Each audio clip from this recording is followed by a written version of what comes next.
apretarla con mucho cuidado porque está muy en la pasadita, ¿no?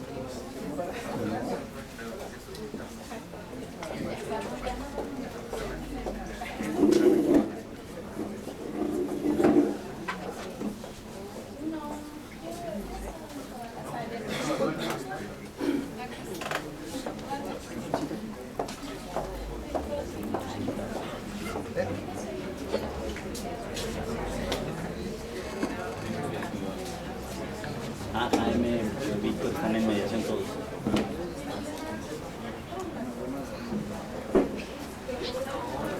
Yo tengo que buscar un punto en el que pueda tomar fotos.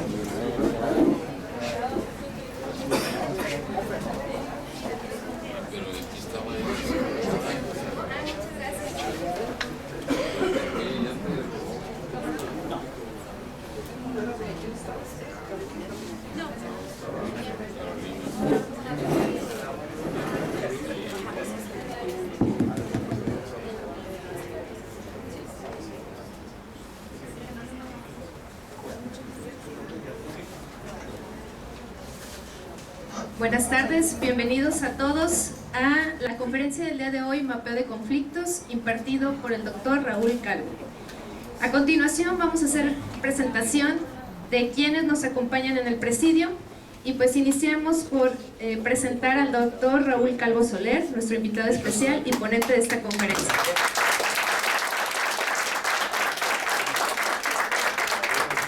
Está con nosotros también la licenciada Maricruz Macías Raigosa, secretaria general del Sindicato de Trabajadores del Instituto de Justicia Alternativa del Estado de Jalisco.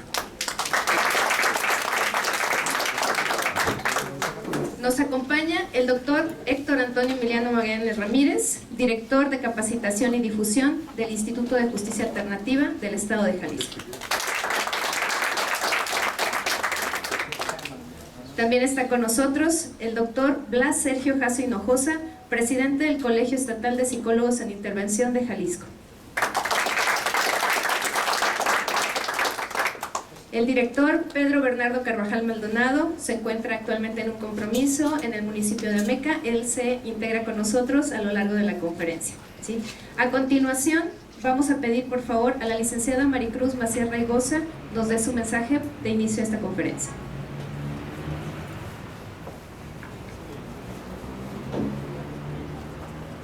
Vamos a hacer una bienvenida nada más muy breve. Lo que queremos es realmente escuchar al doctor Raúl. Quienes ya lo hemos escuchado sabemos de la calidad que tiene académicamente hablando en todo este tema de métodos alternos. Sabemos que siempre con los diplomados, cursos y temas que nos viene a impartir el doctor Raúl es garantía de que nos vamos satisfechos y nos vamos con algo para nuestro quehacer y para nuestra práctica diaria. Antes que nada, pues muchas gracias a todos los asistentes, muchas gracias al doctor Emiliano, director de Capacitación y Difusión del Instituto, por todas las facilidades que nos dieron pues, para llevar a cabo este evento. Al doctor al doctor Blas, él es presidente del Colegio de Psicólogos de Intervención de Jalisco AC. Muchas gracias por todo el apoyo que nos dio para poder traer al doctor Raúl aquí al Instituto. Gracias a todos los asistentes, gracias a todos los que nos apoyaron a llevar a cabo este evento, en especial pues obviamente a todos los agremiados del sindicato que como bien es cierto, al arrancar nosotros este proyecto les habíamos platicado que lo que buscamos es la capacitación constante de quienes estamos al frente de las mediaciones y quienes estamos todos los días, día con día, atendiendo usuarios, atendiendo con mediaciones, conciliaciones, atendiendo el conflicto directamente. Entonces lo que buscamos es capacitación constante, qué mejor que con el doctor Raúl Calvo. Entonces, sin mayor preámbulo, pues le vamos a ceder el uso de la voz al doctor para que dé inicio con su conferencia. Muchas gracias.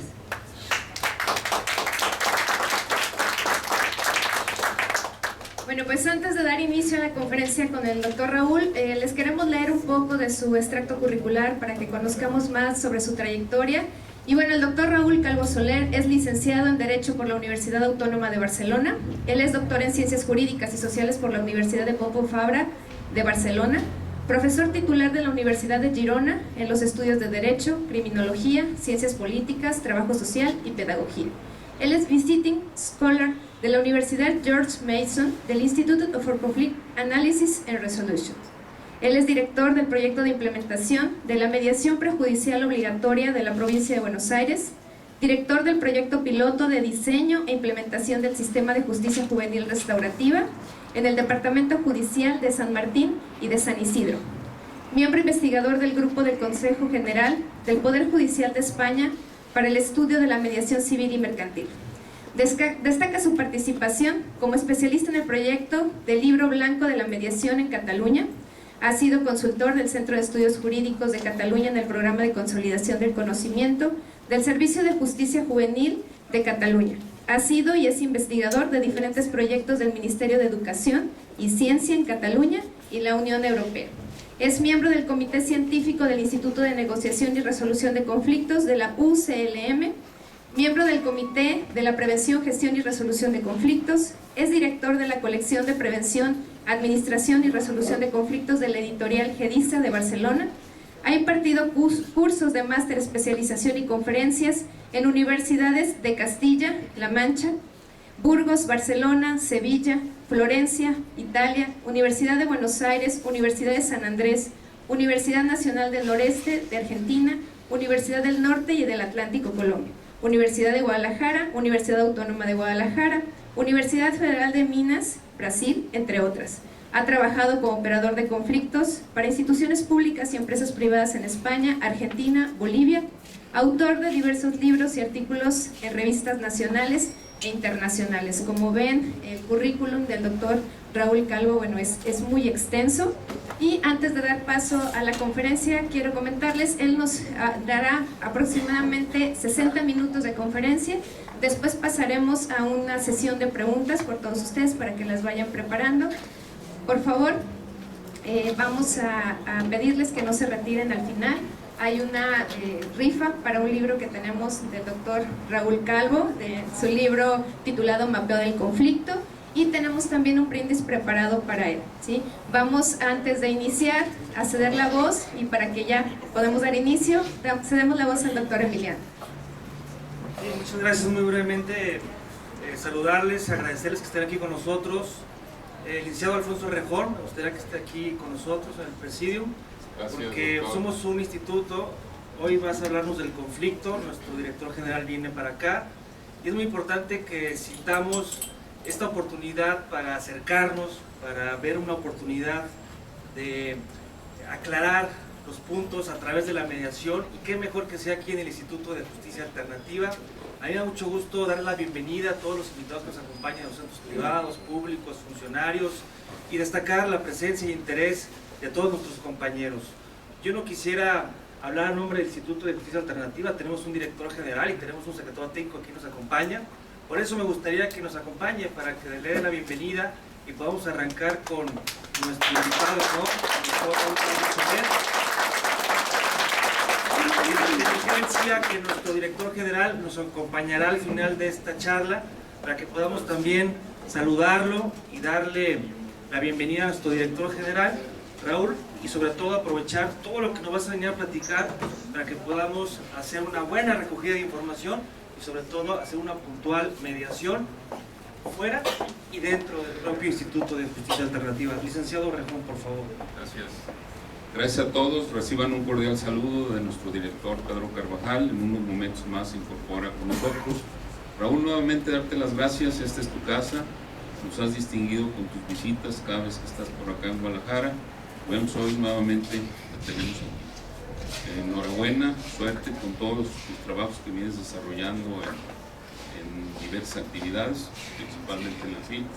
Y solo agradecerte nuevamente que pues, compartas hoy las novedades que traes de tus investigaciones, de tus estudios, y pues dejarte aquí con nuestro auditorio que hoy tú engalanas. Gracias, Raúl. Gracias.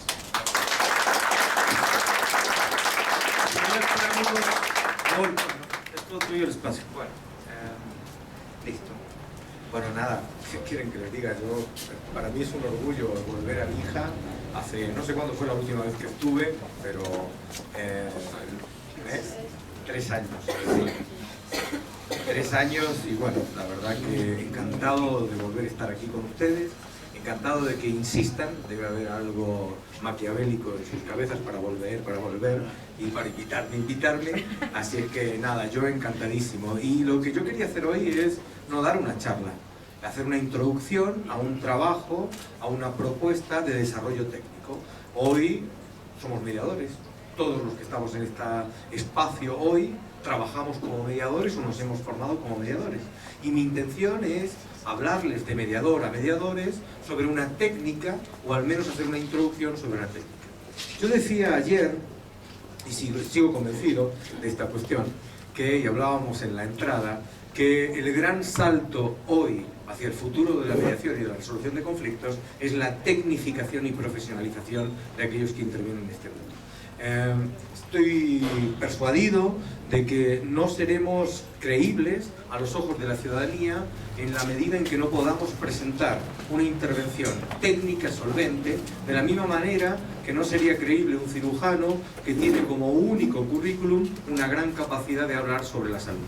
Entonces, desde este punto de vista, me parece que ha llegado el momento, y esto es lo que hoy está pasando en muchos países, de repensar al mediador y dejar de verlo como alguien que nos habla sobre la resolución de conflictos y que debate sobre los modelos de mediación, para tener un profesional que tiene fundamentos, por supuesto, filosóficos, clave, como cualquier profesión, pero tiene solvencia técnica en sus intervenciones. Así que yo creo que este es el siguiente paso. A mi modo de ver, el ejemplo paradigmático, ayer lo mencionaba, es España. El no haber sido capaces de dar ese paso ha hundido hoy la mediación en mi país. Así que creo y espero, deseo que no ocurra esto en México, que en algún momento sea posible presentarnos, o que ustedes se presenten desde otro lugar y desde otro espacio a la ciudadanía, pero pienso que estamos en riesgo. Y estamos en riesgo en muchos países.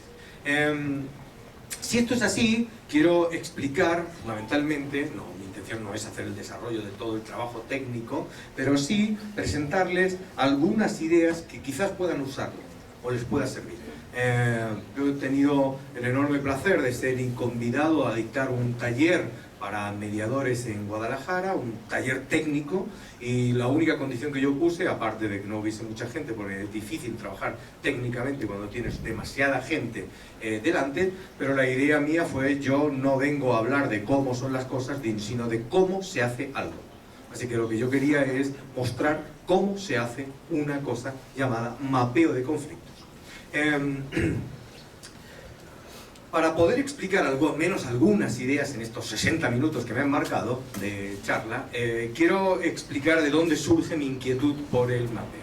Básicamente la idea del mapeo es la siguiente: la mayoría de los mediadores, la mayoría de los operadores, recuerden que si alguien estuvo hace 3 años, yo sigo creyendo que la mediación no hace a la... digamos, la palabra clave no es la de mediador, es la de operador de conflictos, y una de las técnicas sobre las que se trabaja, una de las metodologías con las que se trabaja, se llama mediación. Pero en ese contexto, para mí, la idea de la mayoría de la formación de los operadores parte de un presupuesto sorprendente, que después el mediador descubre que no es real. Al mediador se nos enseña a intervenir a partir de que tenemos a las personas predispuestas a participar de una mediación. Entonces es como que nos sitúan en un contexto donde nuestro siguiente paso es trabajar la mediación. Ahora, esto es problemático porque fundamentalmente, a mi modo de ver, antes de la intervención del mediador, hay una palabra clave que se ha olvidado, que es exploración. No hay posibilidad de intervención si antes no hay posibilidad de explorar el conflicto que las partes traen. Piénsenlo en la medicina, me parece que este es el ejemplo paradigmático. No tiene sentido un médico que receta un medicamento sin poder diagnosticar la enfermedad que el paciente tiene. Lo que estoy sosteniendo, este es un trabajo en realidad a 10 años, este es el primer libro, el año que viene sale el segundo, y en 2 más sale el tercer libro. Es un trabajo de investigación que yo inicié ya hace algún tiempo, 4 años, que durará 10 años, y el objetivo es sacar 3 libros. Lo que estoy sosteniendo es lo siguiente. Pongo un ejemplo para que lo entiendan. Todos o la mayoría de ustedes ha sido formado en la idea de, por ejemplo, dentro del discurso de la escucha activa, el manejo de la pregunta. Dentro del manejo de la pregunta, en general, nosotros hemos aprendido de los 50 tipos posibles de preguntas que uno puede trabajar como mediador, hay un tipo de pregunta a la que le hemos dedicado tiempo para entender, que se llama la pregunta reflexiva. La pregunta reflexiva fundamentalmente pretende descolocar al otro del espacio que ocupa dentro del conflicto. Entonces, cuando yo hago una pregunta reflexiva, pretendo moverlo del lugar que está ocupando dentro del conflicto. Ahora, lo que hemos descubierto a base de observación e investigación es que cuando el conflicto tiene una fuerte carga de corte emocional, la idea de la pregunta reflexiva es escalatoria, que quiere decir que cuando termino de hacer la pregunta reflexiva, lo que me va a ocurrir es que el conflicto escale. Entonces, ¿qué es lo que está pasando? Tengo un excelente manejador del bisturí que al desconocer la anatomía, con el primer corte se lleva puesto la vena aorta del paciente. Porque no tiene sentido la aplicación, la visión y el aprendizaje de tecnología descontextualizada de la tipología de conflicto sobre la que voy a aplicar. Mi intención con esta investigación y con el grupo de investigación que yo dirijo, tanto en la Argentina como en Barcelona, es mostrar que solo en la medida en que entendamos y exploremos el tipo de conflicto que las partes tienen, podemos decidir dos cosas. Uno, ¿cuál es la mejor estrategia de trabajo? Y dos, ¿cuál es el conjunto de técnicas que tiene sentido utilizar dentro de esa tipología de conflicto? Porque si nos cambian el conflicto, la estrategia va a tener que cambiar y, por supuesto, las tácticas de esa intervención van a tener que cambiar. Si esto es así, viene el tema referido a qué se entiende. Una vez intento explicar por qué es relevante la idea de la exploración, viene el tema de qué significa explorar un conflicto. La mayoría de ustedes también, probablemente, ha escuchado una técnica muy conocida, clásica del mundo de la mediación, que se llama limpieza de la narrativa. Los mediadores estamos acostumbrados a que cuando nos llega alguien, aprendemos a limpiar la narrativa que las partes presentan. El fundamento filosófico detrás de la limpieza de la narrativa es un fundamento bastante intuitivo, que diría algo como lo siguiente. El conflicto, más allá de donde se encuentre, es expresado por las partes en su narrativa. Si yo logro que las partes narren el conflicto de una manera distinta, entonces estoy afectando a la manera en que ellos entienden su conflicto. Por ejemplo, si yo logro que alguien diga, siempre que hago algo te molesta, y en vez de esto diga, a veces cuando hago algo te molesta, entonces yo estoy cambiando el conflicto. Porque el mero hecho trivial, en este caso pues una intervención menor desde el punto de vista de limpieza, de pasar del siempre al a veces, es un cambio sustancial en la manera en que está percibiendo, en la manera que está entendiendo la situación de conflicto. Entonces la idea fundamental es que nosotros, hasta que no inventen un escáner que nos permita a los mediadores toquetear el cerebro de las partes, lo único que nosotros podemos hacer es trabajar con la narrativa con el objetivo de modificar la manera en que ellos perciben la situación de conflicto.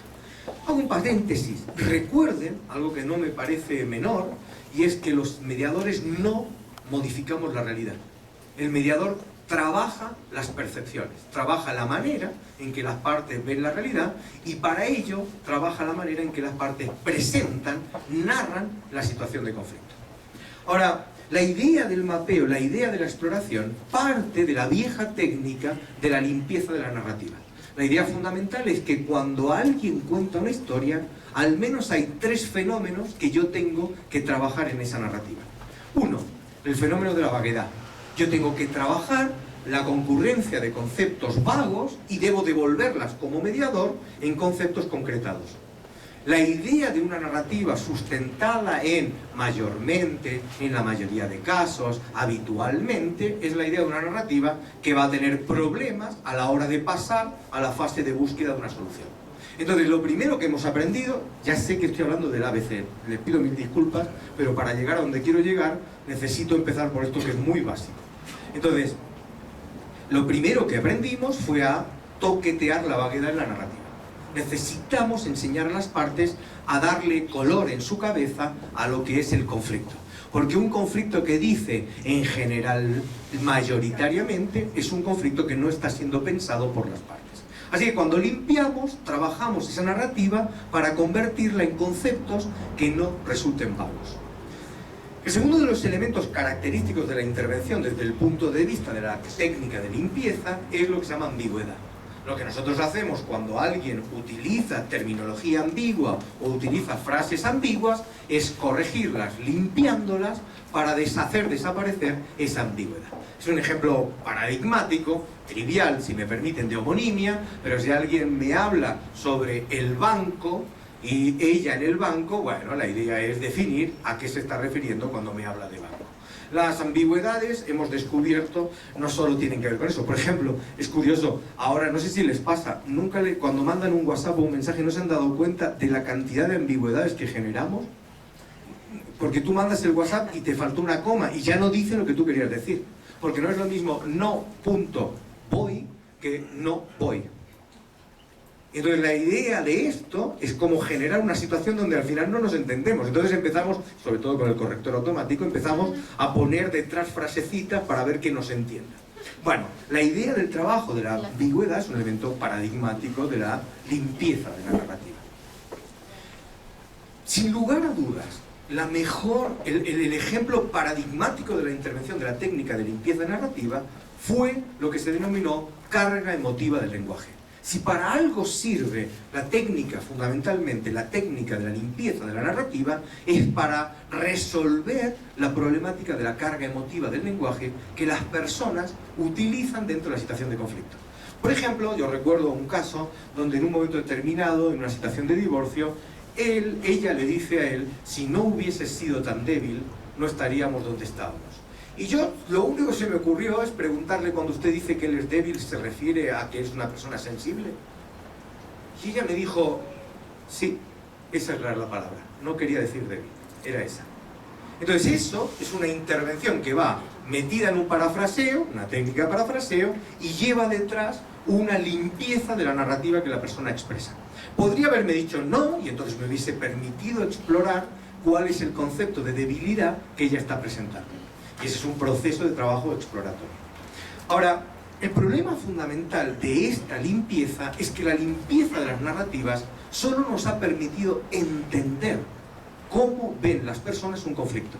Y mi idea, yo insisto en el libro, es que necesitamos un paso más. Un mediador no puede diferir, no puede diseñar una estrategia de intervención solo sobre la base de entender el conflicto de las partes. Necesitamos comprenderlo. Y el paso que media entre entender y comprender es un paso de técnica exploratoria. La diferencia entre yo entender a mi hijo y comprenderlo es sustancial. Yo puedo entender lo que me dice y nunca comprender lo que le pasa. Yo puedo entender de qué habla y no comprender cómo lo ve. Entonces el salto cualitativo pasa del discurso de un mediador que entiende en base a una técnica llamada escucha activa o una técnica llamada limpieza de la narrativa a una técnica, a un discurso de la comprensión del conflicto de las partes en base a una técnica llamada mapeo de conflictos. Porque la diferencia fundamental entre entender y comprender es que el operador explora la narrativa, no solo la limpia, no solo escucho, exploro la narrativa que las partes presentan. Y al explorar construyo una idea, una visión que comprende cómo las partes ven la situación de conflicto. Yo digo en el libro que todo proceso de mapeo te responde en última instancia a dos consideraciones importantes. La primera es que hay que tener en cuenta que lo que uno mapea no es propiamente el conflicto, mapea la forma en que cada una de las partes ve el conflicto. Así que puede ser que el mapping resultante de explorar lo que ella me dijo no coincida con el mapping resultante de explorar lo que ella me dijo. Porque en el fondo cada uno cuenta la historia como mejor le va el baile. Entonces no es una cuestión de mentir, aunque la mentira yo la trabajo. Tiene sentido mentirle al mediador. Tiene mucho sentido mentirle al mediador. Pero a veces no es un problema de mentira, es un problema de percepciones. Cada uno ve el conflicto de una manera distinta. Cada uno entiende la situación de conflicto desde una expectativa distinta, incluso en cuestiones muy básicas. ¿Recuerdan la idea de la puntuación de Václavic en la intervención sobre situación de comunicación? Václavic decía que cada uno tiende a puntuar un elemento en la idea de la intervención. Y Marinés, tomando la idea de puntuación, mostraba que el mediador debe trabajar las puntuaciones según la comunicación que las partes presentan. Por ejemplo, para que lo vean rápidamente, un caso era, llega un señor un día a la oficina y llega enfadado. Y le pregunta al amigo qué te pasó. Y él dice, mira, la verdad es que esta mañana intenté darle un beso a mi esposa de despedida, me giró la cara y además me maltrató. La verdad es que no la entiendo. No la entiendo es no la entiendo. No saquen nada más el varón de lo que acabo de decir. No la entiendo es no la entiendo. No hay que darle más vuelta. Listo. Ahora, llega la mujer a su oficina y llega enfadada. Y cuando le pregunta la compañera por qué está enfadada, ella contesta, la verdad es que mi marido es insoportable. Anoche intenté mantener una conversación con él por un problema que tengo y ni siquiera me prestó atención. Y encima va y esta mañana pretende darme un beso. Bien, esto se llama un problema de puntuación. Cada uno puntúa el conflicto en lugares distintos. Al puntuar el conflicto en lugares distintos, la narrativa cambia totalmente. Entonces, la idea de mapeo de una narrativa y mapeo de otra narrativa provoca, o puede provocar sin ningún problema, mapping, mapeos distintos y mapas distintos. ¿Qué es un mapa? ¿Qué es un mapa de una narrativa? Bueno, el mapa de una narrativa es la comprensión de 8 elementos que aparecen en la narrativa de las personas cuando hablan de conflicto. Cuanto más entendamos cuáles son estos 8 elementos, más dispuestos, mejor estamos preparados para decidir qué estrategia usar y con qué tácticas hacerlo. Recuerden, insisto sobre esta distinción, porque para mí es muy importante. La misma estrategia utilizada con una táctica es exitosa en un conflicto y la misma estrategia con otra táctica en el mismo tipo de conflicto es un desastre. Entonces la idea no es, el mediador no es un voy a ver qué pasa. No es un suicida que tira preguntas. Es una persona que dirige un proceso de trabajo en búsqueda de un objetivo. Encontrar un espacio donde las partes puedan resolver su conflicto. Nosotros no nos sentamos a, vamos, venga. Esto es como, ¿se imaginan que los cirujanos abriesen a ver qué pasa? A ver, ¿quién es el guapo que entra en un quirófano? Si supiésemos que los cirujanos entran a intervenir, a abrir, a ver qué ocurre, yo no veo un cirujano. Que me traigan otro personaje. Bueno, los mediadores no entramos a ver qué ocurre. Tenemos una estrategia, estamos pensando hacia dónde vamos, buscamos la comprensión de la narrativa y a partir de esa comprensión de esa narrativa definimos una estrategia y un conjunto de tácticas de intervención. Pues los 8 elementos que definen fundamentalmente, como yo digo en el libro, para mí un mapeo, son los siguientes. 1. Los sujetos. ¿Quiénes son los sujetos que aparecen en este conflicto? ¿A quién citan las personas que están sentadas en esta mesa? Y sobre todo, y manera importante, ¿qué rol le asignan a ellos? No es lo mismo, que pueda leer el libro y quiera discutir, yo encantadísimo. Aún tengo alumnos que me escriben diciéndome que debe ser por mi profesión, pero soy medio obsesivo con el tema. Hasta que no termine los 3 libros, mi vida gira en torno a mapear todo lo que me ocurre alrededor. Podríamos hacer un mapa de algunas de las cosas que se han dicho hoy en este espectáculo, en este escenario. Pero uno se acostumbra a escuchar de los otros y a mapear lo que dicen. Por ejemplo, me pareció impactante ver Shrek, porque para mí una gran pregunta es si el burro es un actor o es un tercero que participa en el conflicto con el monstruo. Y yo tengo alumnos que aún hoy me escriben diciéndome que para ellos técnicamente en la película Shrek el burro es un tercero que participa, y algunos que me escriben diciendo que no, claramente es un actor. Entonces, la idea no es solo entender a quién citan, es entender qué rol le asignan a cada uno de ellos. No es lo mismo que yo la vea a ella como actora, que la vea como tercero que participa, que la vea como tercero que interviene, que la vea como representante. Porque desde el punto de lo que va a ser luego la estrategia como mediador, cambia fundamentalmente. No es lo mismo trabajar en una mesa donde ella dice, ella quiere quedarse con mi empresa y lo va a conseguir, y esto significa que le asigna el rol de actor, que no que ella diga, ella pretende quedarse con mi empresa, pero no hay manera de que lo consiga. Porque entonces para ella no es un actor, es un tercero que participa. Si ella es un tercero que participa, para que haya un conflicto necesita otro actor. Entonces la pregunta interesante es, ¿con quién tiene usted el conflicto? El oso, yo decía el otro día en una charla en el Norte, que el oso hormiguero no dialoga con la hormiga, se la come. Si ella cree que ella no puede condicionar el resultado, no tiene un conflicto nunca con ella. Ahora, probablemente cualquier proceso exploratorio frente a lo que acabo de decir conducirá a frases como, bueno, algo sí puede hacer. Ah, bueno, ahora ya estamos. Entonces, una primera cuestión importante cuando escuchamos es entender de quién hablan las personas que están en el conflicto y qué rol le asignan.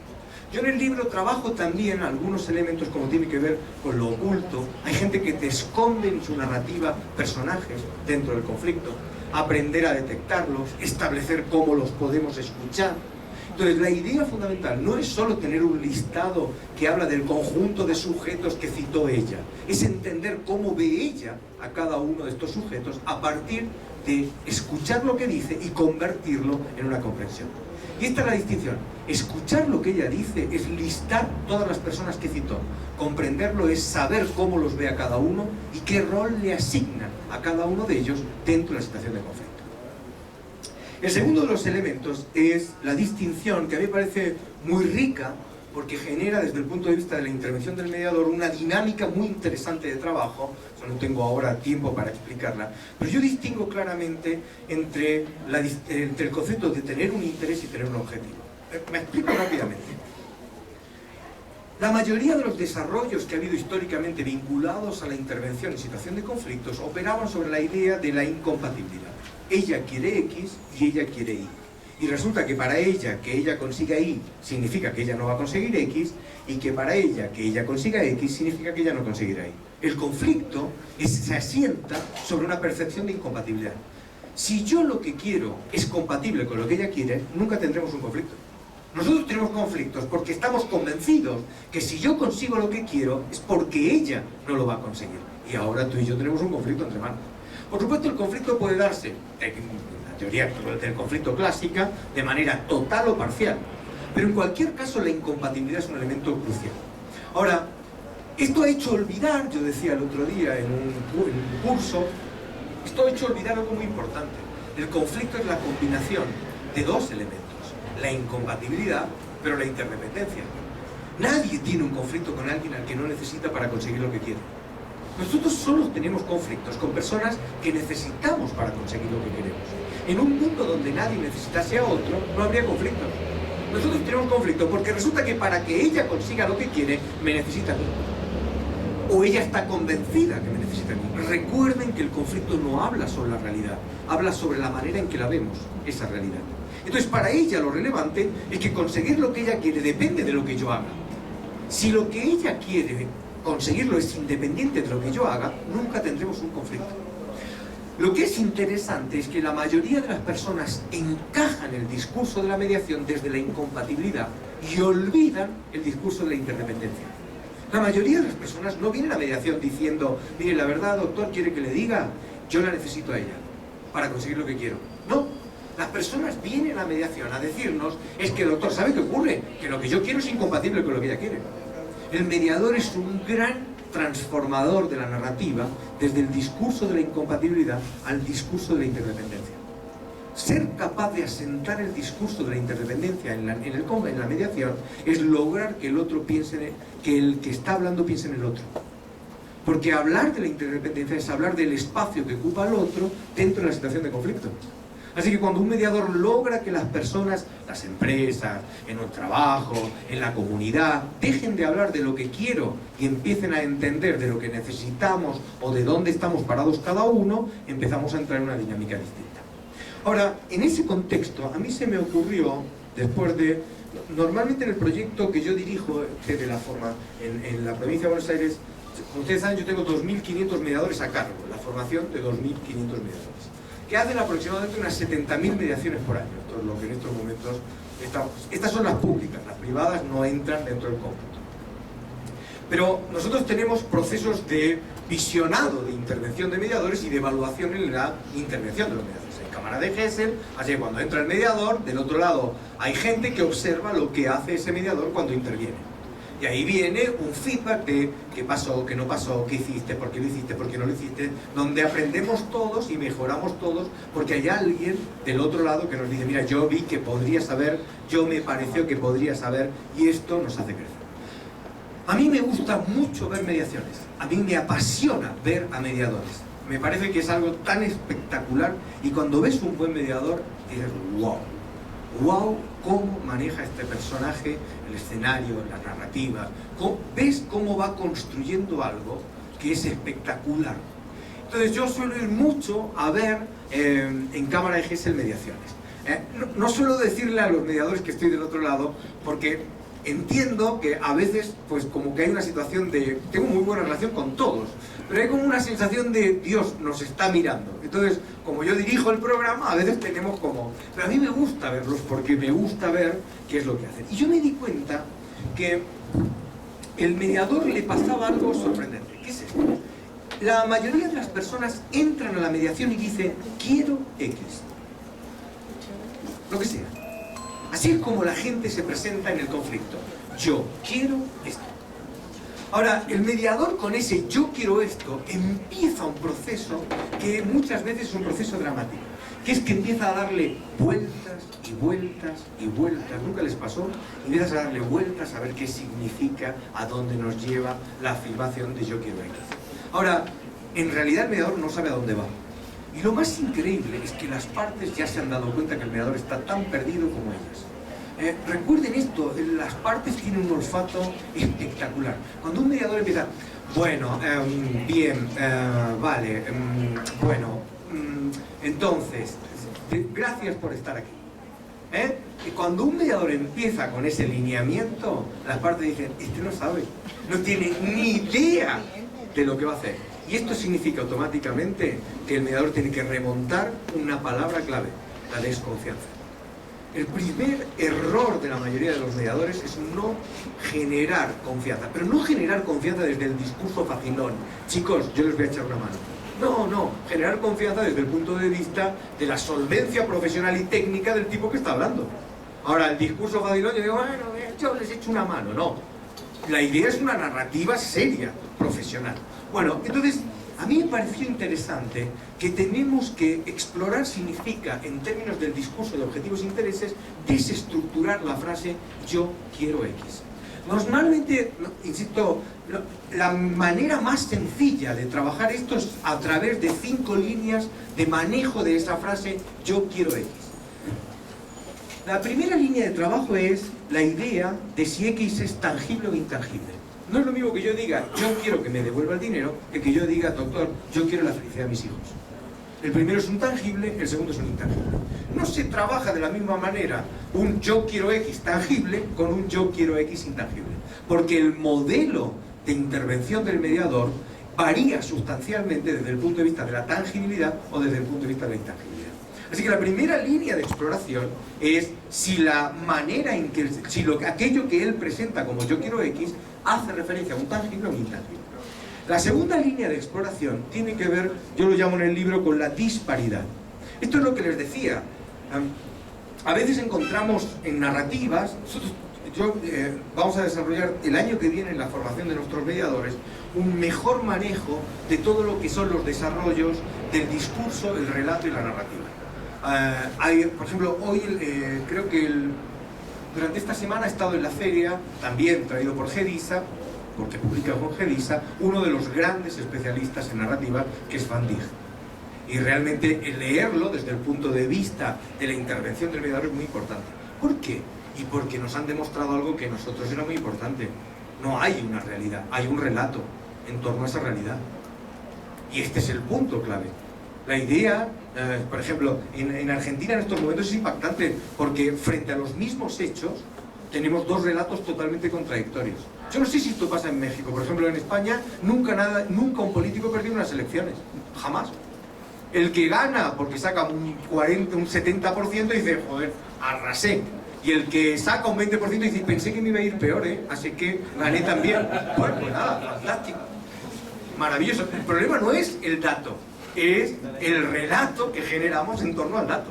Entonces, es muy importante para mí, creo que esto es una línea de trabajo hacia el futuro, para los mediadores, enseñarles a trabajar los relatos.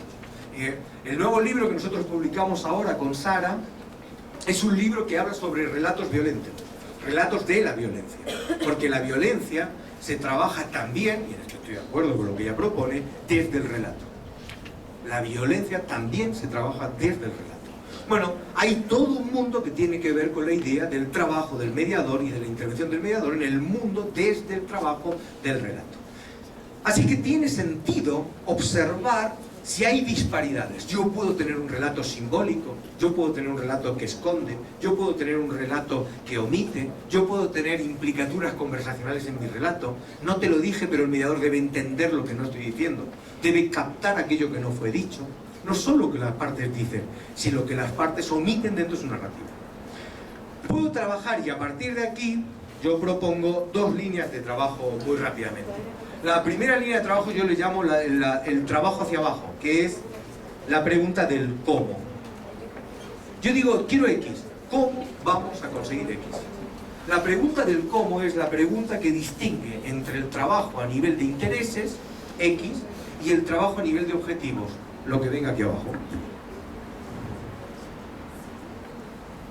Y esto para mí es muy interesante. Una cosa es concebir el conflicto como un problema de dos personas que quieren cosas que son incompatibles, y otra cosa es crear una narrativa más compleja donde vamos a discutir no solo la incompatibilidad de lo que queremos, sino si hay una incompatibilidad en cómo pretendemos hacerlo.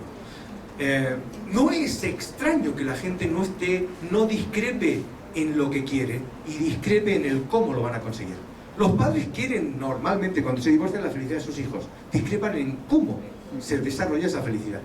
Así que la línea de trabajo conflictiva de un padre que viene y dice, doctor, yo quiero la felicidad, y es claro que ella no la quiere, debe ser transformada por el mediador a través de esta técnica en una línea que dice, los dos queremos la felicidad, lo que pasa es que pensamos maneras distintas de realizarla con nuestros hijos. Este es un cambio en la manera en que cada uno de ellos presenta el relato. El primero es prácticamente irresoluble, el segundo tiene miles de opciones. ¿Por qué? Y porque le abre al mediador lo que es la esencia de la intervención del mediador, la posibilidad de construir alternativas. ¿Hay otras maneras de conseguir X que no pasen por este medio? Este es el discurso de las alternativas, que es la base del trabajo exploratorio del mediador. El mediador desata la imaginación de las partes para que puedan ver maneras distintas de conseguir sus intereses. Entonces, desde el punto de vista del mapeo, una idea que a mí me parecía muy interesante era la de dejar de discutir el conflicto como el choque entre intereses y empezar a ver que detrás de un conflicto puede haber un debate en términos de objetivos. Jean-Paul Lederach dice que es importantísimo que el mediador y los operadores desarmen, desestructuren la complejidad del conflicto para evaluar y visualizar la simplicidad. Yo, que lo adoro a él como actor y como autor, me parece un grandioso mediador, y en la práctica lo que he trabajar es espectacular, discrepo con él en un punto. Aunque les parezca mentira, estoy convencido que cuanto más simple es el conflicto, más difícil es de resolver. No simple en un sentido de trivial, simplificado. Es decir, mi idea sería la siguiente: si ella quiere X y ella no quiere X, resolver esto es un problema. Ahora, si ella quiere X en base a Y para no sé qué, complejizo su narrativa. Si ella quiere X para no sé qué y hago más compleja su narrativa, esto me va a permitir volver a simplificar esas narrativas, pero de una manera enfocada a la resolución. Entonces, no me parece interesante la visión de Lederach de que en última instancia lo que nosotros siempre tenemos que hacer es simplificar la narrativa de las partes. Yo creo que tiene sentido hacerla compleja para después reconstruirla. Es como si fuese, yo le decía el otro día a unos alumnos, un puzzle. El puzzle tiene un problema: si solo tengo dos fichas no logro que me encaje. Ahora, si empiezo a poner piezas en el puzzle y empiezo a articularlo, puede ser que las dos piezas solas que no encajaban empiecen a encajar entre ellas dentro del puzzle.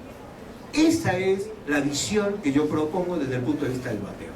Por supuesto, no tengo mucho tiempo, pero también puedo trabajar una línea muy interesante, que de hecho ha sido conformadora de una técnica de intervención clásica de los mediadores en el ámbito de familia, que se llama valor común, que es cuando yo le pregunto a las partes, ¿para qué? Aquí ya no voy hacia abajo, voy hacia arriba. Con lo cual yo puedo trabajar, complejizar, viendo la posibilidad de que ahora X, fíjense lo que ocurre. Cuando yo voy hacia abajo, M me da alternativas. Cuando yo sube, supongamos que me dice, quiero X para lograr Y. Ahora puedo ver si hay otras maneras de conseguir Y que no sean por X. Siempre que desplazan al otro en la línea, pueden crear en el mundo inferior alternativas. Con lo cual, siempre uno puede trabajar construyendo espacios de alternativas distintas de la interacción entre uno y otro. Porque pueden ser incompatibles en X, pero pueden ser perfectamente compatibles en los medios. O pueden ser incompatibles en Y, pero puede acabar siendo perfectamente compatible en X cuando ni siquiera lo imagina. Esto es lo que yo llamo el trabajo en mapeo de objetivos e intereses. La tercera cosa que uno puede trabajar en la distinción es lo que se llama mapeo de poder. Yo en el libro insisto que a mí me parece que hay una distinción importante a tener en cuenta. Una cosa es tener poder y otra cosa es tener influencia. Hay gente que tiene poder pero no tiene influencia, y hay gente que tiene influencia pero no tiene poder. Siempre cuento, y en el libro les adelanto, digo que el ejemplo paradigmático de la relación entre el poder y la influencia, me parece a mí, es la firme convicción en última instancia de que los padres no tendremos ni tenemos poder para nuestros hijos. El tener poder es lograr que el otro cambie su comportamiento. Tener influencia es lograr que el otro cambie su manera de ver el mundo.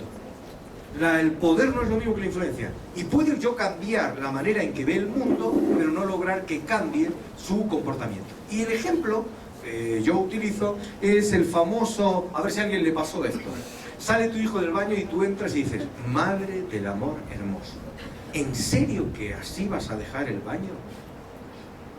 Y el baño se queda hecho una porquería cuando sale del baño. Y lo repetirás 1 y 100 veces. O entras en el dormitorio de él. ¿Esto es un dormitorio? ¿De verdad? Esto es una jungla. ¿Qué va a ser esto un dormitorio? Y lo repetirás 1 y 1000 veces. Y mientras tus hijos vivan en casa, saldrán del baño dejándolo hecho una porquería y tendrán un dormitorio absolutamente desordenado. No tenemos poder. Porque si tuviéramos poder, lograría modificar esto. Ahora, por suerte Dios estuvo atento y nos dio la oportunidad de la influencia. ¿Y por qué digo que nos dio la oportunidad de influencia? Porque lo mejor que nos puede pasar, y yo siempre digo, esta es la máxima expresión de la venganza, es estar presente el día que tu hijo le dice a sus hijos lo que tú le estuviste repitiendo durante años. Así que poder no tenemos, porque no lograremos disfrutar de un cambio de comportamiento, pero tenemos el dulce sabor de la venganza de estar presentes, porque influencia sí tuvimos. Logramos que ellos incorporasen eso como algo importante que decirle a sus propios hijos. Entonces, yo recuerdo, siempre se lo cuento a mis alumnos, recuerdo el primer día que yo le dije a mi hijo, pero hombre, por Dios, así no puedes dejar un cuarto. Y estaba mi padre. Y cuando yo vi la sonrisa que esbozaba mi padre, que le venía de un extremo al otro, y ¿saben qué me dijo? Me hizo así, ahí te quedas. Y se fue. Me dijeron, ¡hala! Ya está, listo. Objetivo cumplido. Te jodiste. Ahora tú sabrás cómo te quedas. Bueno, pues eso es el tema del poder y la influencia. Un mediador debe ser capaz de analizar el poder que las partes pretenden tener y la influencia que las partes pretenden tener. Evaluar en un relato, en una narrativa, los niveles de poder e influencia, como van a ver en el libro, no es una tarea sencilla. Porque ahí hay recursos compulsivos, la amenaza, la promesa, la advertencia, el manejo del compromiso. Hay un montón de herramientas que las partes intuitivamente utilizan para marcarle la cancha del poder al otro y el modelo de influencia hacia el otro. Entonces, un operador que analiza, esboza, concibe el mapeo a través de esta técnica de poder es un operador que ya sabe por dónde va a venir el juego cuando empecemos a avanzar en el plano de la resolución. Estos 3 elementos conforman el primer libro. Este primer libro, aparte de explicar cómo se hace, cómo se trabaja, cómo se explora, se centran solo en los 3 primeros elementos. Los otros 5 elementos, como yo amenazo a mis alumnos, vienen en la segunda parte, o sea, en el segundo libro, que son conciencia, un tema realmente importantísimo, a mí me parece que es clave. Conciencia en el sentido no de la psicología, sino en el sentido de un maestro, un viejo maestro mío, al que yo siempre llamaré profesor, ya fallecido, que era Remo Entelman. Entelman denomina conciencia a la falta de reconocimiento del otro como un interlocutor. Cuando en un divorcio alguien dice, ¿tú quién eres para hablar de la felicidad de nuestros hijos? Esto marca un uso de la falta de conciencia. Esto es una expresión de la falta de conciencia, porque lo que nos está diciendo es: no me pienso sentar con esta persona a resolver el conflicto que tenemos. Y ese modelo de falta de reconocimiento es precisamente lo que Engelman denominaba falta de conciencia. El trabajo de la falta de reconocimiento, de la falta de conciencia, es un trabajo vital del mediador, porque no es posible avanzar hacia la resolución de conflicto allí donde las partes no logran reconocerse mutuamente como interlocutores. Entonces, el desarrollo exploratorio en línea de la falta de conciencia es un elemento clave para la intervención. El quinto elemento es la relación. ¿Cómo es esa relación? Pongo un ejemplo que van a ver rápidamente. No es lo mismo, por ejemplo, nosotros en relación trabajamos lo que se llama cálculo de interdependencia futura. Es muy sencillo. No puede trabajar lo mismo un mediador, y no es lo mismo el modelo de intervención del mediador en un conflicto donde hay menores de por medio, en un divorcio, que en un conflicto donde no hay. O, por ejemplo, no es lo mismo, para que no vean que es solo familia, no es lo mismo el trabajo en términos de cálculo de interdependencia futura, donde las dos empresas, es una de ellas suministradora de insumos críticos de la anterior, que allí donde tienes 40 empresas que tienen 40 empresas posibles y 40 alternativas. Cuanto mayor es el cálculo de interdependencia futura, más distinta es la estrategia y el modelo de mediación que un operador desarrolla dentro de la intervención. Y dentro de la relación hay un montón de cosas: la confianza, la confiabilidad, el manejo de tiempo. Hay un montón de cosas para trabajar y explorar antes de decidir qué hago con eso que las partes me están presentando. El sexto elemento es un elemento que hoy está de moda y que todo el mundo habla de él, que son las emociones. Yo creo que hay que tener mucho cuidado con esto del discurso de las emociones. Siempre cuento que hubo una época en que el discurso que ahora tienen las emociones lo tenían los valores. ¿Se acuerdan aquella época donde hicieses lo que hicieses mal? Alguien decía: claro, es que aquí lo que faltan son valores. ¿Se acuerdan que decían, un chico se mandaba una cagadita y todo, claro, es que ya no educan en valores, y todo eran valores y valores y valores? Bueno, puede ser, yo no lo pongo en cuestión. Siempre les decía a mis alumnos esto de: seguro que alguna vez han escuchado la frase que dice, aquí lo que faltan son, y todos gritaban valores. Una vez en la UNAM, dando una charla, les dije: seguro que alguna vez han escuchado que aquí lo que faltan son, y todos gritaron huevos. Madre mía, me quedé, no me lo esperaba. Y yo dije, valores, me refería a valores, me dijeron, también. Bueno, y ahí arranqué, ya ahora sí estamos en el mismo discurso, ya nos hemos entendido. Bueno, entonces, desde el punto de vista de esta cuestión, yo voy a intentar explicar en el próximo libro mi concepción de un conflicto emocional. No es verdad para mí que la mera concurrencia de una emoción convierta un conflicto en un conflicto emocional. De hecho, creo que puedo probar, siguiendo a la neurociencia, que no es verdad que la participación de las emociones en el conflicto lo convierta en un conflicto emocional. Por una razón muy sencilla. Lo que acaba de demostrar la neurociencia, lean a Damasio, lean a los grandes autores que hoy están haciendo avanzar el discurso neurocientífico, lo que acaban de demostrar es que ya no hay decisiones ni puramente racionales ni puramente emocionales. Porque toda decisión tiene componentes racionales y emocionales. Si para tener un conflicto emocional lo único que necesito es que participe o aparezca una emoción, todos los conflictos son emocionales. Menuda la gracia. Es poco interesante. Pues en un mundo donde todo es azul, el color azul es poco interesante. En un mundo donde todos los conflictos aparecen emociones, haría que todos los conflictos fuesen conflictos emocionales. Pero es que yo creo que esto no es así. Así que yo voy a intentar mostrar una concepción del conflicto emocional que define una estrategia. Les doy una pista. Yo le pregunto a una persona, normalmente entre lo que quiero y el cómo hay un principio que yo llamo principio de congruencia. La mayoría de nosotros suele elegir medios adecuados para conseguir sus fines. Yo, por ejemplo, le digo, ¿y usted, señora, qué es lo que pretende? Mire, yo lo que pretendo es que mis hijos no sufran.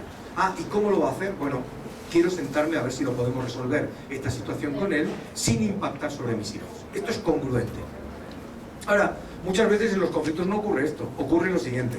¿Y usted qué quiere? Yo quiero que mis hijos no sufran. ¿Y cómo lo vas a hacer? Lo voy a arrastrar a él por todos los tribunales de Jalisco hasta que sangre. Y dice, hombre, pues es extraño, digamos. Y ahí pueden pasar dos cosas. Si uno le pregunta, ¿pero usted cree que...? Pues me va a decir, no, no creo que mis hijos, y entonces lo que estará es equivocada. O me va a decir, ¿sabe qué pasa, doctor? Lo odio con todas mis fuerzas. Un conflicto es emocional cuando las partes designan objetivos incongruentes con sus fines, en base a una emoción que les pueda encontrar. Yo soy de los que creen que las emociones, sigo la versión de la teoría cognitivista de Luis, de las emociones, estoy absolutamente persuadido que las emociones, que tiene sentido preguntarle a alguien por qué tiene una emoción. La emoción no es algo sostenido en el aire. Hay razones para tener emociones y creo que la emoción expresa un juicio acerca del mundo. Amar, odiar, tener celos es una manera de entender el mundo. Entonces, como creo en una versión cognitivista, creo que el operador puede trabajar las emociones en un plano cognitivo de la intervención. Solo hay un caso donde no tiene sentido el discurso cognitivista, que son cuando las emociones son patologías o expresiones de una patología. Pero es que entonces el mediador no tiene nada que hacer ahí. Debería salir urgentemente corriendo de ese espacio, porque nosotros no estamos ahí para tratar patologías. Entonces, una cosa es que yo le pregunte, ¿y usted siente celos? ¿Y por qué? No tengo ni idea, doctor, pero es que la mataría, y esto es un tema. O que me diga, ¿y cómo no, doctor? Se está acostando con la mitad del pueblo. Pues entonces sí, hay alguna razón importante como para que tenga el señor o la señora celos. Bien. El séptimo, si no pierdo el cálculo, es lo que yo llamo los frame, los marcos de referencia, los presupuestos, los prejuicios, los paradigmas de las personas. Cómo ellos conciben. Se le ha dado demasiada importancia a las emociones y muy poca a algo que es aún más complicado de manejar en un conflicto, que son los prejuicios. ¿Saben cuál es la diferencia? Bueno, la emoción es consciente, el prejuicio es inconsciente. Esa es la distinción clave, si uno lee la neurociencia. Las emociones, uno no tiene emociones inconscientes. Por definición, una emoción es una convicción de lo que le está pasando a mi cuerpo. Si leen Damasio, que para mí es el mejor en estos momentos en neurociencia, tienen el libro este de El error de Descartes, que me parece que es el libro que mejor expresa los avances hoy de la neurociencia, que ponen en jaque muchos de los presupuestos y mucho de lo que creíamos haber entendido. Bueno, la diferencia fundamental es esa. Cuando un operador encuentra un conflicto donde aparecen las emociones, trabaja sobre algo que las partes pueden y sienten. Cuando un operador trabaja sobre un conflicto basado en prejuicios, en presupuestos, en paradigmas, trabaja sobre algo complicado. Estoy seguro que el 99% de las personas sostienen que no son machistas. Ahora, ponte a verlos en un conflicto. Y ahora ponte a lograr que entiendan que la resolución del conflicto pasa por el quiebre de un paradigma, un prejuicio que ni siquiera pueden ver. Así que el gran drama de la intervención, y cuando digo las personas son machistas, porque creo que el machista puede ser masculino o femenino, por eso no hago distingo entre uno y otro. Hay tantas mujeres machistas como varones machistas. Creo que en eso la distinción no está ahí. Ahora, el drama de la intervención del operador en este nivel es que trabaja sobre un inconsciente. Este es el elemento definitorio del prejuicio. Cuando un prejuicio es consciente, deja de ser un prejuicio. Yo recuerdo dos policías, alumnos míos, que contaban la siguiente anécdota. Ellos me decían que iban en un coche de la policía cuando de repente reciben una llamada que dice que hay dos personas que se están golpeando en la calle. Mientras se dirigen hacia el lugar, les cuentan que había un señor que iba con su esposa y que de repente otro ciudadano interviene para evitar, porque el señor estaba golpeando a su esposa, para evitar que la agrediesen. Llegan los dos, se bajan del coche y ven un señor vestido con una túnica magrebí, de Marruecos, enfrentándose en una pelea con un señor con traje y corbata. ¿A quién creen que detuvieron? Los dos. Al señor que iba vestido de magrebí, al que iba vestido como marroquí. Y ellos decían, pero yo no soy racista. Y no, es que el prejuicio precisamente no es el racismo. Pero hay un elemento inconsciente que construye un comportamiento y que cuando ese comportamiento es el detonante del conflicto, para el mediador estamos metidos en un verdadero lío. Porque trabajar eso, realmente las técnicas que se utilizan, el bucle empático, el sí pero no, todas estas técnicas para concientizar este problema es complicadísimo de manejar, porque se te escapan rápidamente las manos. El último de los elementos es la coalición. ¿Quién se va a juntar con quién? ¿Quién se va a unir con quién en este conflicto? ¿Cómo va a desarrollarse desde el punto de vista de si ella se va a juntar con él en contra de ella o ella se va a juntar con ella, etcétera? Aquí hay un gran desarrollo teórico ya muy armado desde el punto de vista de los trabajos a nivel de coaliciones. Pero es muy importante que el mediador entienda cómo va a funcionar la coalición. Cuando uno tiene el trabajo de estos 8 elementos en la narrativa, que puede parecerles un mundo, pero que con el tiempo se acaba convirtiendo en algo natural, que uno hace hasta cuando va a ver una película en el cine, y cuando uno escucha una narrativa, pues se acostumbra a pensarla en términos de mapa. Cuando uno hace este trabajo, viene un punto muy interesante con el que quiero terminar. Entelman decía algo que me parece muy importante: los conflictos nunca son estáticos, los conflictos son dinámicos siempre. El conflicto siempre está en proceso de transformación.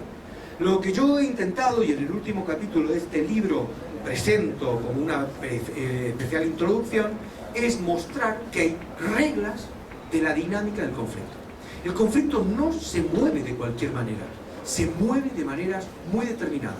Termino con un ejemplo paradigmático de la regla de la dinámica. Antes de explicar, ¿por qué esto es importante para el mediador? Bueno, muy sencillo, porque si yo no preveo la dinámica del conflicto, lo que pasa entre la primera audiencia y la segunda audiencia, pierdo el control. Porque cuando yo hago una intervención en una primera sobre un mapeo estático X, cuando vuelvo a la segunda resulta que tengo un conflicto que no tiene nada que ver con el que me encontré en la primera. Ahora, si uno conoce las reglas de juego, algunas reconozco, aún estamos investigando, si uno conoce las reglas de juego de la dinámica del conflicto, se puede adelantar hoy a lo que va a pasar en el conflicto mañana. Y si yo puedo adelantarme hoy a lo que va a pasar en el conflicto mañana, entonces tengo como mediador un 50% de éxito más en la intervención. Déjenme que les cuente, solo para terminar, una de esas reglas de la dinámica que quizás podamos ver rápidamente entre todos.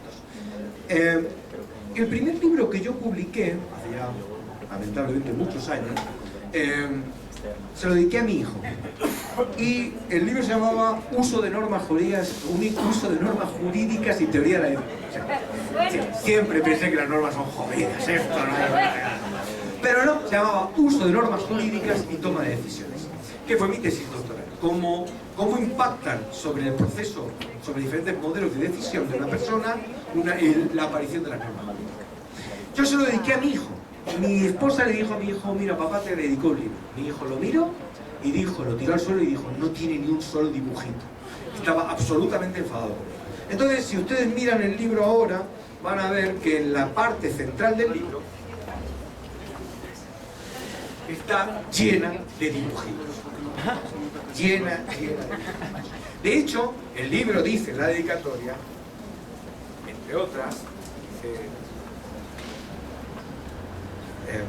no sé por qué descubrí el otro día que hay una parte de la dedicatoria del libro original que no está en México.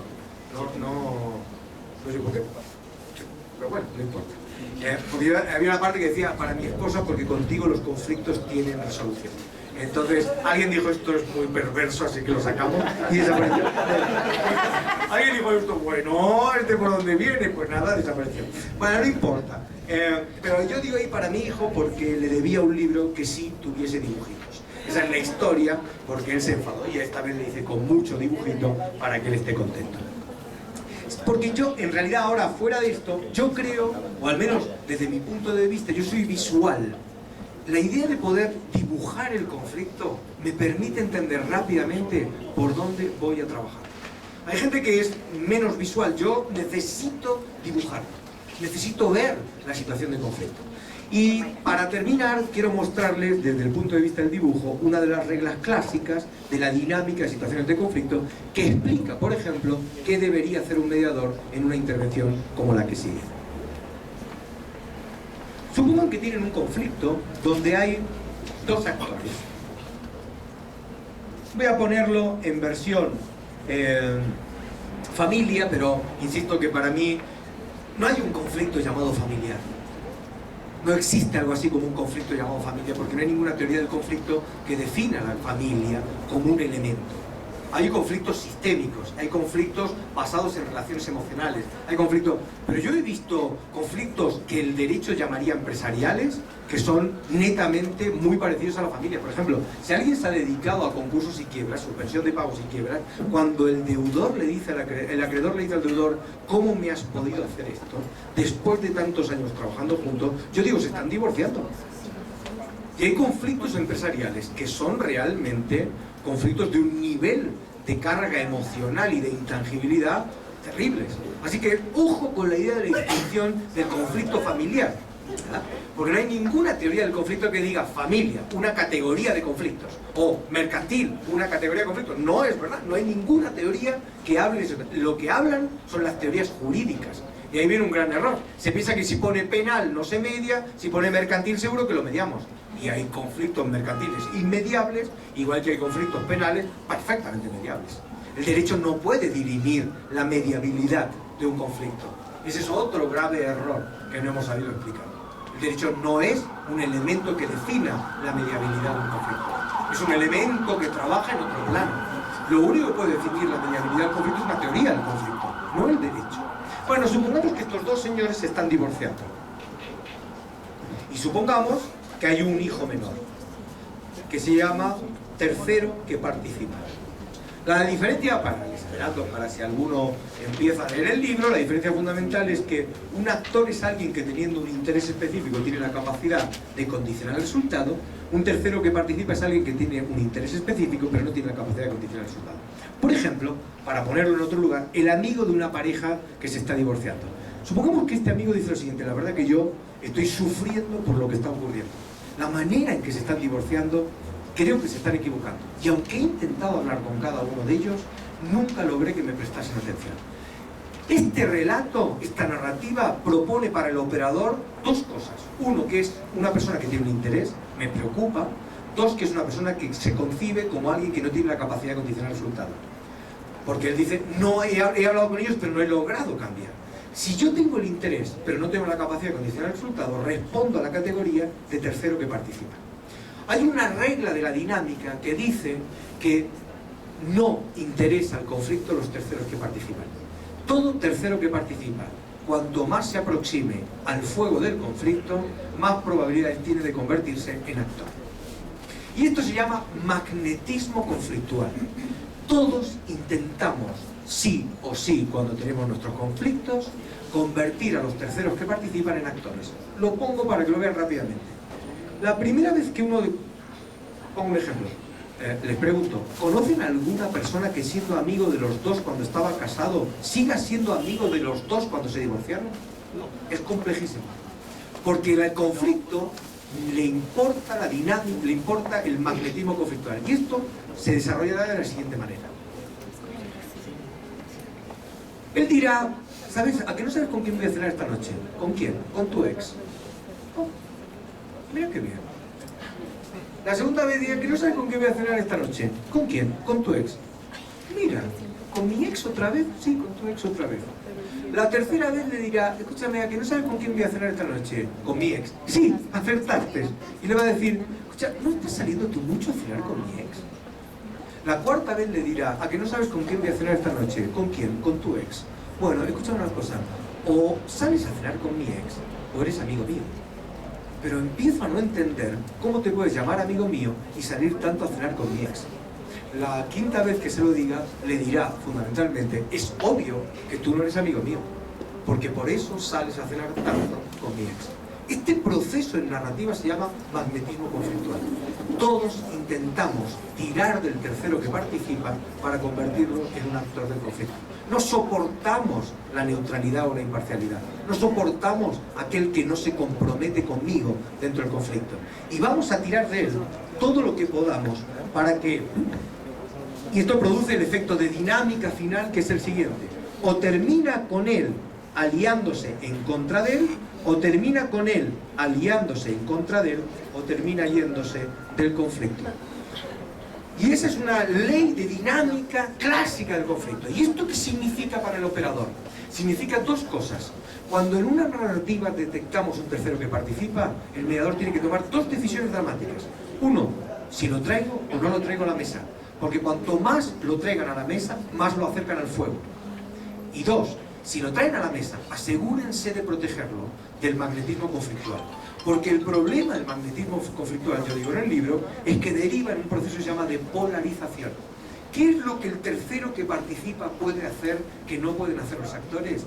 Pues puede decir algo tan brillante como lo siguiente: creo que tú tienes razón en esto, pero te equivocas en esto, y creo que tú tienes razón en esto, pero te equivocas en esto. Si nosotros no protegemos a quien puede sostener el gris dentro de la mediación, entonces convertimos el proceso del conflicto en solo dos categorías: los que están con el blanco y los que están con el negro. Y eso es exactamente lo que se espera que un mediador evite a toda costa. Así que muchísimas gracias por su escuchar. Gracias.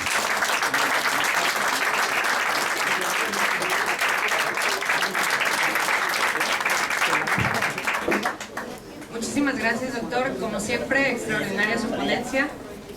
A continuación, vamos a hacer una breve pausa para un lapso de preguntas y respuestas. No sé si por ahí ya tengan ustedes algunas anotaciones, alguna pregunta que quisieran hacerle al doctor Raúl. Vamos a hacerlo de la siguiente manera. Si gustan, vamos levantando la mano para poder ubicar quienes puedan tener preguntas y más o menos damos un orden de cómo vamos dando lugares. Tenemos aquí al doctor, la licenciada y la licenciada de atrás. Muy bien.